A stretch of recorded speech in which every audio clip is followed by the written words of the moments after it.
శ్రీ గురుభ్యో నమ. ఆర్యన్ వాస్తు ఛానల్కి స్వాగతం. ప్రతి ఇంటికి కాంపౌండ్ వాలు అంటే ప్రహరీ గోడ తప్పనిసరిగా ఉండాలి. ఇంటికి ప్రహరీ గోడ రక్షణ కవచం లాంటిది. నైసర్గిక వాస్తు దోష ప్రభావం ఇంటికి తగలకుండా కాంపౌండ్ వాళ్ళు రక్షణ కల్పిస్తుంది. నైసర్గిక వాస్తు దోషం అంటే ఇంటి పరిసరాల్లో ఉండే వాస్తు దోషం అని అర్థం. కాంపౌండ్ వాళ్ళు శాస్త్రబద్ధంగా నిర్మించిన ఇళ్లల్లో అభివృద్ధి, సుఖం, సంతోషం ఉంటాయి. ప్రహరీ లేని ఇల్లు అంటే కాంపౌండ్ వాల్ లేని ఇల్లు సమస్యలతో నిండి ఉంటుంది. కాంపౌండ్ వాల్ కట్టేటప్పుడు మనం చాలా వాస్తు జాగ్రత్తలు పాటించాలి. తగిన వాస్తు జాగ్రత్తలు లేకుండా కాంపౌండ్ వాల్ కడితే నష్టం జరిగే అవకాశం అధికంగా ఉంటుంది. కనుక ప్రహరీ నిర్మాణానికి తప్పనిసరిగా వాస్తుని పాటించాలి. ప్రహరీ నిర్మించేటప్పుడు ఎటువంటి వాస్తు జాగ్రత్తలు తీసుకోవాలి, కాంపౌండ్ వాల్ ఏ విధానంలో నిర్మించాలి అన్న విషయాలను ఇప్పుడు మనం తెలుసుకుందాం. స్థలం ఎలా ఉంటే అలా కాంపౌండ్ వాల్ కట్టకూడదు. స్థలంలో ఉండే హెచ్చుతగ్గులను సవరిస్తూ కాంపౌండ్ వాల్ నిర్మించాలి. కాంపౌండ్ వాల్ చతురస్రంగా కానీ దీర్ఘచతురస్రంగా కానీ ఉండాలి. దక్షిణ పడమర దిక్కుల వైపు స్ట్రైట్గా అంటే 90 డిగ్రీల్లో ఉండే విధంగా సమానంగా ఉండేలా జాగ్రత్త వహించాలి. తూర్పు ఉత్తర దిక్కుల వైపు మాత్రం ఈశాన్యం కొద్దిగా పెరిగే విధంగా కాంపౌండ్ వాల్ నిర్మించుకోవాలి. మొత్తం మీద చూస్తే పడమర వైపు ఉన్న కాంపౌండ్ వాల్ వెడల్పు కొలత కంటే తూర్పు దిక్కులో ఉండే కాంపౌండ్ వాల్ వెడల్పు కొలత కొంత ఎక్కువగా ఉంచాలి. అలాగే దక్షిణ దిక్కులో ఉన్న ప్రహరీ వెడల్పు కొలత కంటే ఉత్తరంలో ఉండే ప్రహరీ కొలత కొంత ఎక్కువగా ఉండేలా చూసుకోవాలి. కాంపౌండ్ వాల్ హైట్లో కూడా కొన్ని జాగ్రత్తలు తీసుకోవాలి. దక్షిణ పడమర వైపు కాంపౌండ్ వాల్ ఎత్తు కట్టాలి.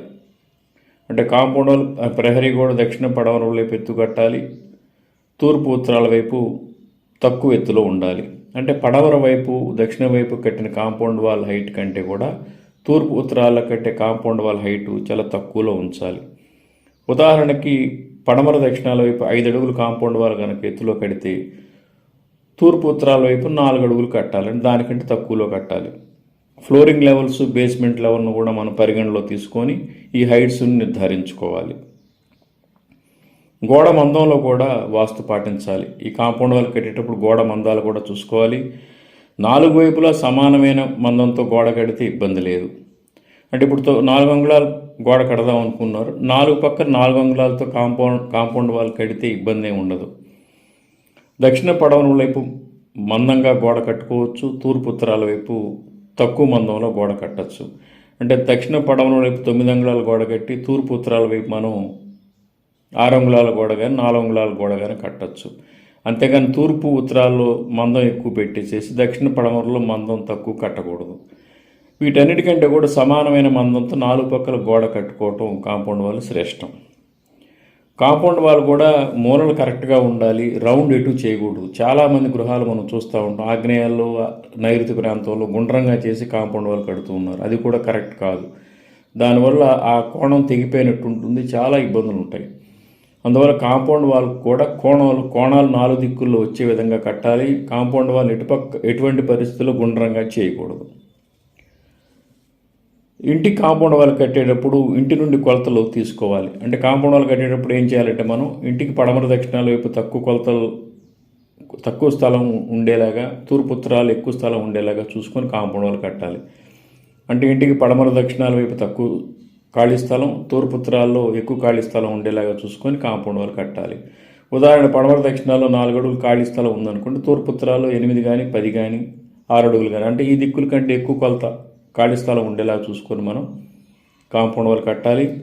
ఇక కాంపౌండ్ వాల్ కట్టేటప్పుడు మనం చాలా జాగ్రత్తలు తీసుకోవాలని చెప్పి మొట్టమొదటిసారిగా ఏం జాగ్రత్త అంటే మనం పడమర దక్షిణాల వైపు ఇంటి నుంచి సమానమైన కొలత పెట్టుకోవాలి. అంటే ఇప్పుడు ఉదాహరణ దక్షిణ పక్క కాంపౌండ్ వాల్ మనం కడుతుంటే దక్షిణ వైపు 4 అడుగులు ఖాళీ స్థలం కనుక ఉన్నట్లయితే ఇంటి నుంచి మనం గమనించేటప్పుడు దక్షిణ నైరుతిలో 4 అడుగులు ఉండాలి, దక్షిణంలో కూడా 4 అడుగులే ఉండాలి, దక్షిణాగ్నేయంలో కూడా 4 అడుగులే ఉండాలి. అంటే దక్షిణ వాల్ మొత్తం 90 డిగ్రీస్లో ఇంటి నుంచి 4 అడుగులు మాత్రం ఉండేలా చూసుకోవాలి ఖాళీ స్థలం. అదేవిధంగా పడమర వైపు కాంపౌండ్ వాల్ కడతాం. పడమర ఒక 5 అడుగులు ఖాళీ స్థలం మనం ఇంటి నుంచి ఉందనుకుంటే ఇంటి నుంచి పడమర నైరుతిలో 5 అడుగులే ఉండాలి, పడమర సెంటర్లో 5 అడుగులే ఉండాలి, పడమర వాయువ్యంలో కూడా 5 అడుగులే ఉండాలి. అంటే దక్షిణ పడమర దిక్కుల్లో సమానమైన ఖాళీ ఉండేలాగా కాంపౌండ్ వాల్ స్ట్రైట్గా 90 డిగ్రీస్లో ఉండేలా కట్టాలి. ఇక తూర్పు ఉత్తరాల వైపు మాత్రం కొంచెం ఈశాన్యం పెరిగే విధంగా కట్టాలి. ఇప్పుడు తూర్పు మనకి ఆగ్నేయం కంటే ఈశాన్యం కొంచెం పెంచాలి, వాయువ్యం కంటే ఈశాన్యం వైపు కొంత పెంచి కాంపౌండ్ వాల్ కట్టాలి. ఈ విధంగా కడితే ఈశాన్యం పెరిగినట్లు అవుతుంది. అంటే ఉదాహరణకి ఆగ్నేయం తూర్పు ఆగ్నేయం 15 అడుగులు ఉంటే తూర్పు ఈశాన్యంలో 15.5 కానీ 16 అడుగులు కానీ పెట్టుకోవాలి. ఆ విధంగా కాంపౌండ్ వాల్ పెడితే 6 అంగుళాలు కానీ అడుగు కానీ ఈశాన్యం పెరిగినట్లు అవుతుంది. అలాగే వాయువ్యంలో 15 అడుగులే ఉంటే ఈశాన్యంలో 15.5 కానీ, అంటే ఉత్తర ఈశాన్యం 15.5 కానీ 16 అడుగులు కానీ మనం ఖాళీ స్థలం వదిలి కాంపౌండ్ వాల్ కట్టాలి.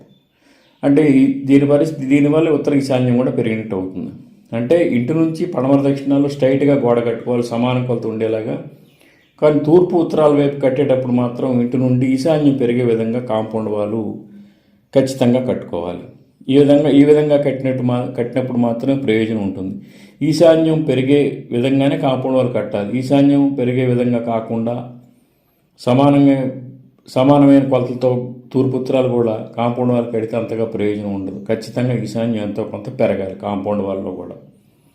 అదేవిధంగా ఈ కాంపౌండ్ వాల్ కట్టేటప్పుడు ఈశాన్యం ఎటువంటి పరిస్థితులు తగ్గకూడదు. ఈశాన్యం కనుక తగ్గినట్టయితే చాలా ప్రతికూల ఫలితాలు ఉంటాయి. అందువల్ల ఎటువంటి పరిస్థితుల్లో ఈశాన్యం కూడా ఎంతో కొంత పెరిగే విధంగా కట్టకూడదు. కొన్ని స్థలాలకు బాగా ఈశాన్యం విపరీతంగా పెరిగి ఉంటుంది. ఈశాన్యం విపరీతంగా పెరిగినా కానీ ఆ పెరిగిన ఈశాన్యాన్ని కలుపుకోకూడదు. కలుపుకుంటే స్థల ఆకారంలో మార్పు వస్తుంది, అది విషమబాహు స్థలంగా మారుతుంది. కాబట్టి ఇంటి స్థలానికి ఎంతవరకు ఏ నిష్పత్తిలో ఈశాన్యం అవసరమో అంతే ఉంచి మిగిలింది కట్ చేసుకోవాలి. అంటే కొద్దిగా మాత్రం ఈశాన్యం పెరిగేలా చూసుకొని మిగిలింది కట్ చేసుకోవాలి. ఈ విధంగా మనం ఎటు చూసినా కానీ కాంపౌండ్ వాల్ చతురస్రంగా కానీ దీర్ఘచతురస్రాకారంగా కానీ ఉంచాలి. దక్షిణ పడమర వైపు సమాన కొలత పెట్టుకోవాలి. ఇంటి నుంచి తూర్పు ఉత్తరాల వైపు ఈశాన్యం పెరిగే విధంగా కట్టుకోవాలి.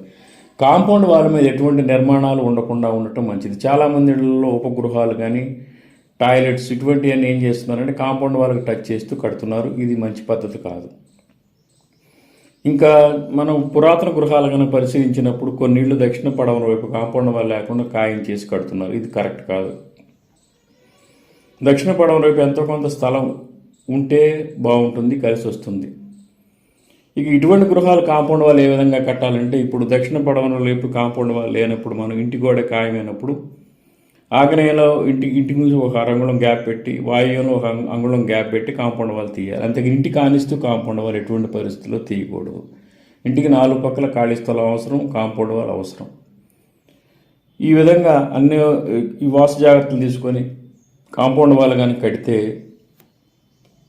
ఆ ఇంట్లో బాగా కలిసి వస్తుంది. నిజానికి ప్రహరీ ఇంటికి రక్షణ కవచం. ప్రహరీ ఉంటే చాలా వాస్తు దోషాలు నశిస్తాయి. ప్రహరీ లేకపోతే పక్క స్థలంలో ఉన్న నిర్మాణాలు, ఎత్తుపల్లాలు, గుంటలు, బావులు మన గృహం మీద ప్రభావాన్ని చూపి నష్టాలను ఇస్తాయి.